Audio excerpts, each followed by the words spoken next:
shiny happy people, hope you're all doing well. This isn't really a rant, more of a catch up, as a few people have commented on me not making as many videos as I have in the past. Well, no sinister reasons behind this, just less time due to work and family commitments. And of course it's summertime. Unlike the terminally ridiculous nibtards, chemtards and assorted other conspiratards, I'm not stuck to a stained chair masturbating over imaginary government cover-ups. I like to get out and about, visit interesting places, take photographs, go on holidays, do some gardening, check out local wildlife. You know, live a normal life. And it's not like anything has changed, has it? Dr. Dingle Dangle Brain's been through a mangle is still blaming everything in the world ever on a figment of her twisted imagination, while her husband continues to inflict the YouTube population with his bad taste in t-shirts, whilst squealing like a stuck pig about trolls and other conspiracy channels, all because his figures and income are dropping. Old man Olsen is still the unemployable king of the lens flare. Dave, lay off the hair gel Dobbs, is no doubt still scrounging off his rich and successful brother. Seven Spalding is still in need of a new straitjacket. And there are many, many more. Each and every one is still apocalypse addicted, and there's no cure for any of them. It's a habit they cannot kick. But it does look like little Matty Rogers has been forced into nibtard rehab, as his thieving ways seem to have caught up with him. Shame.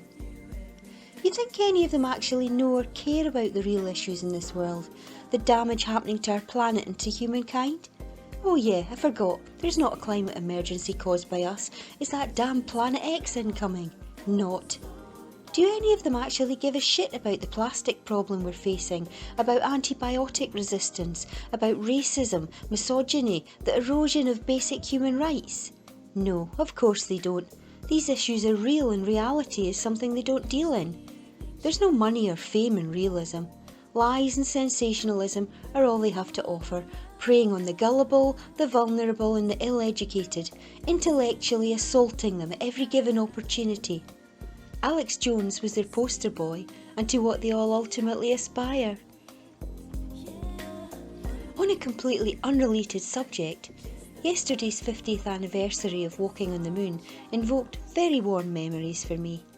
I was 5 years old and had spent the previous few days taking a very keen interest in the Apollo 11 journey, much to the happy surprise of my mother.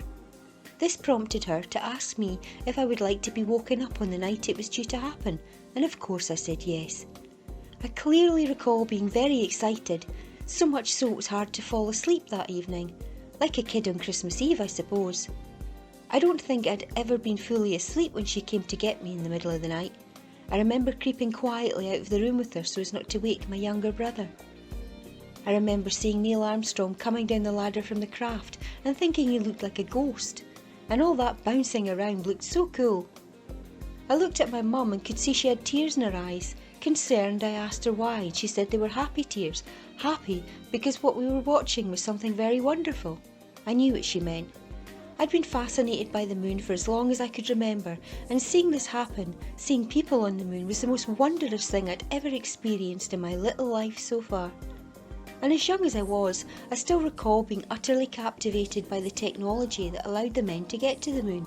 I was full of questions, most of which my poor mum couldn't answer.